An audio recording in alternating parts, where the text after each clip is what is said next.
Le maire de la commune de Sakété, c'est Nestor Idou, qui est déjà en ligne. Monsieur le maire, bonjour. Bonjour, monsieur le journaliste. Merci d'avoir accepté de nous parler au téléphone ce matin depuis votre commune, je rappelle, à Sakété. Monsieur le maire, la commune de Sakété est coincée entre plusieurs, même si elle annonce par ailleurs, je dois dire, le département du Plateau, mais elle est très peu visible. On la traverse assez rapidement. C'est à peine si on s'en rend compte quand on est sur la route inter-État là-bas. Pourquoi Sakété, qui est quand même une grande commune culturelle et agricole aussi, est si peu connue, monsieur le maire? Oui, monsieur le journaliste, je peux vous le dire, Sakété n'est pas si invisible. Sakété est une commune telle que vous l'avez dit, située au sud du Bénin, à l'est de notre pays, qui est limitrophe avec les communes de Adiawere, les communes de Ifanyi, les communes de Avrankou, et une grande partie de notre géant de l'Est, qui est le Nigeria. Donc, Sakété est une commune touristique, tel que vous l'avez dit, et de personnes au Bénin, surtout ceux qui écoutent les actualités. Quand on parle de la festivité Oro, Sakété est véritablement indiqué. Et lorsque on fait cette festivité de Oro, ça draine beaucoup de milliers de personnes. Sakété est connu également pour les festivités de Egungun. À Sakété, nous avons des forêts touristiques qu'on peut visiter. Il y a un circuit qui est en cours d'élaboration actuellement pour visiter les circuits touristiques tels que le marigot de Yamsa, la forêt classée de Roumain, les forêts sacrées que nous avons de certains courants. Donc, Sakété est une commune touristique avec ces réalités endogènes que je viens de citer. On en parlera tout à l'heure, oui. Des atouts agricoles qui font parler de Sakété aujourd'hui de par le monde. Sakété au Bénin est la première commune productrice de palmiers à huile, tout le monde le sait. Et aujourd'hui, Sakété est la seule commune au Bénin qui est précurseur de la culture du poivre. Pour ceci, nous avons reçu beaucoup de délégations nationales et étrangères. Il y a de cela quelques jours seulement, nous avons reçu l'ambassadeur de la France près de Bénin avec le directeur de l'AFD pour venir prendre connaissance de notre expérience que nous sommes en train de faire dans la culture du poivre. Donc aujourd'hui, Sakété n'est pas si invisible tel que vous l'avez dit.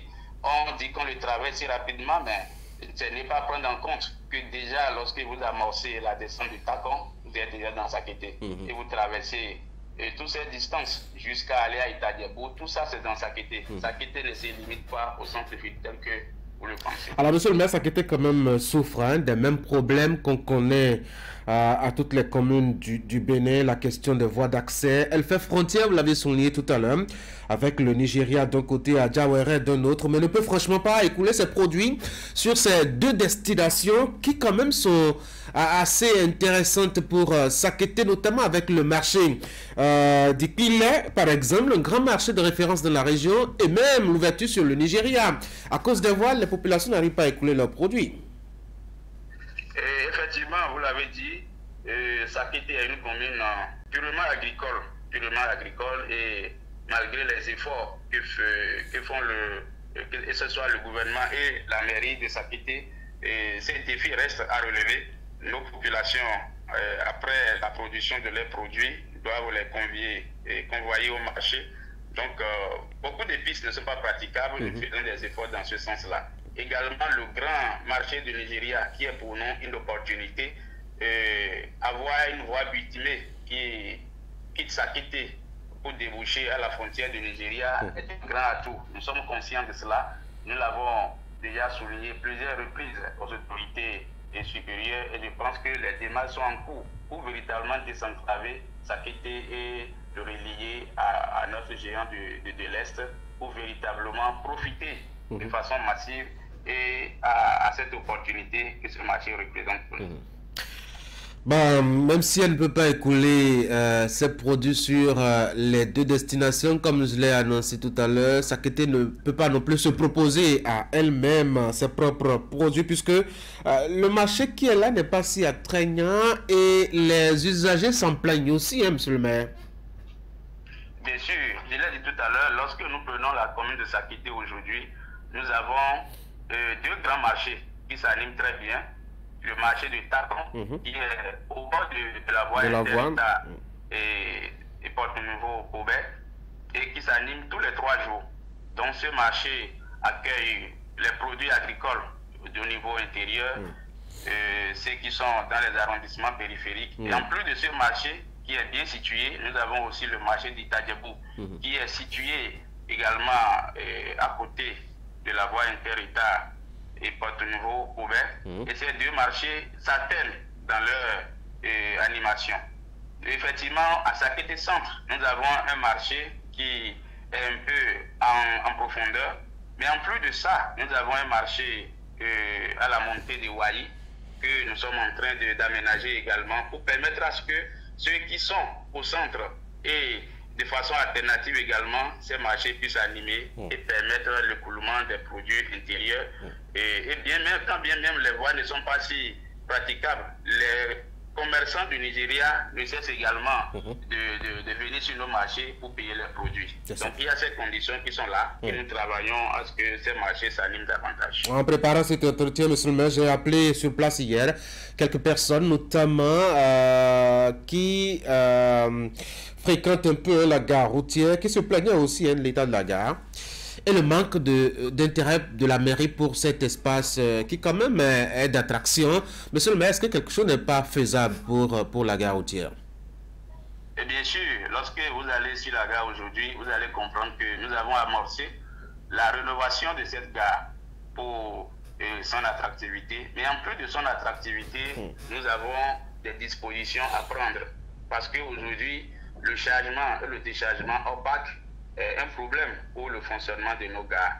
Nous avons sorti des arrêtés pour interdire cela et les forces de l'ordre ont été mises à contribution pour véritablement y veiller. Donc lorsque le chargement et le déchargement opaque est banni, les usagers pourront venir également sur le parc. Mais en plus de ça, il y a un problème particulier dont nous vivons à Sakété, c'est le transport des passagers à longue distance sur les îles. Donc les passagers, au lieu de prendre le taxi, ils préfèrent prendre le ZIM, ce qui est un risque pour eux. Oui, mais il n'y a pas de route praticable pour les voitures. On peut comprendre un peu leur choix, non, monsieur le maire?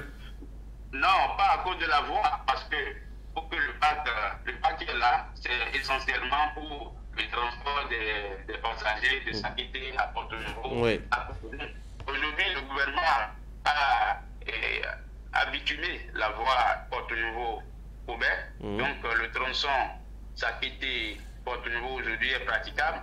En véhicule, à moins de 30 minutes, vous êtes à Porto-Nouveau. Donc ceci, nous devons l'exploiter et l'utiliser également pour protéger nos populations. Donc nous avons pris des dispositions également pour empêcher les îles qui rôdent autour du parc de prendre les usagers et permettre à ce que ceux-là puissent prendre des véhicules. Cela permettrait au parc de mieux fonctionner. Donc c'est autant de dispositions que nous prenons pour permettre à ce que ceux qui sont des conducteurs de véhicules qui sont dans notre commune aussi, ils vivent de leur métier. Monsieur le maire, parlons politique. Au sein de votre conseil, le conseil communal de Sakété, vous êtes confortablement assis, avec une grande majorité à votre actif, mais de langues disent qu'en votre sein, notamment au niveau de l'UPR, le courant est discontinu. Certains disent même qu'ils veulent vous voir davantage de la peau de politique plutôt que de technocrate. Oui, je vous suis. Nous sommes en politique et nous travaillons en politique. Nous sommes véritablement en contact de la population et tout ce que nous devons faire pour permettre à notre parti de véritablement continuer à prendre le dessus. Ce travail se fait sur le terrain et tout homme politique doit véritablement travailler à véritablement faire enraciner son parti. Et c'est à ça que nous travaillons véritablement. Allez, on va passer rapidement. Vous aviez commencé à l'évoquer il y a quelques instants par les cultures. Le culte Egungun consacré aux morts, le culte de la divinité Oro sont deux célébrations qui mobilisent assez de monde. Est-ce qu'il ne faut pas songer à en faire un label de Sakété? Vraiment au-delà de ce qui est connu là. Je connais des gens qui sont venus du Brésil, des États-Unis, rien que pour assister à cela, monsieur le maire. Vous l'avez bien dit, je l'ai évoqué à l'entame, que la culture de Egungun, de Oro surtout, parce que si on n'explique pas les gens pourraient comprendre seulement la connotation négative de Oro. Oui. Oro est une divinité et fait partie de nos patrimoines qui a beaucoup d'avantages. Et cela, nous pensons faire véritablement de ça un label et un travail actuellement est en cours. Je pense que vous avez bien vu des gens quittent un peu partout du monde pour venir à Sakété pendant ces festivités-là. C'est pourquoi il disait tantôt que Sakété n'est pas si invisible. Oui, mais les situations de fermeture de route, ou parfois c'est compliqué, même quand on est face à une urgence, pendant la période de célébration de ce culte-là, il faut bien revoir l'organisation. Bien sûr, il faut voir l'organisation et nous avons déjà commencé par réfléchir dans ce sens. Pas seulement réfléchir, mais prendre des décisions parce que désormais, même s'il y a fermeture Oro, tout étranger peut circuler sur la voie inter-État. Oro n'empêche personne de circuler sur la voie inter-État. Oro n'empêche personne d'aller dans son lieu de travail. Oro ne va pas dans les hôpitaux, dans les églises. Tout ce qui est lieu public, Oro évite ça.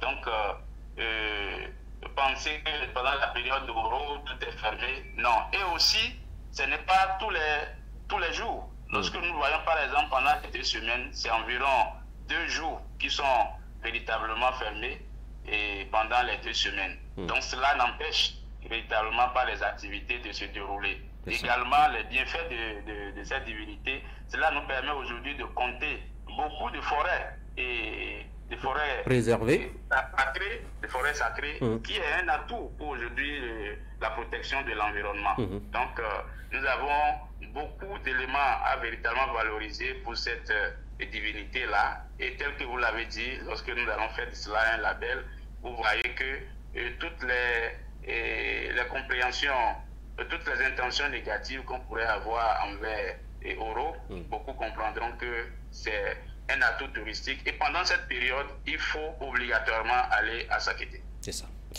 Monsieur le maire, merci beaucoup. Merci à vous, monsieur le journaliste. Je vous souhaite de passer une très bonne journée à Sakété. Merci à vous aussi et très bonne journée à toute votre équipe. Merci beaucoup. Mesdames et messieurs, c'était Nestor Ido, le maire de la commune de Sakété en direct depuis sa commune. On va faire la pause maintenant.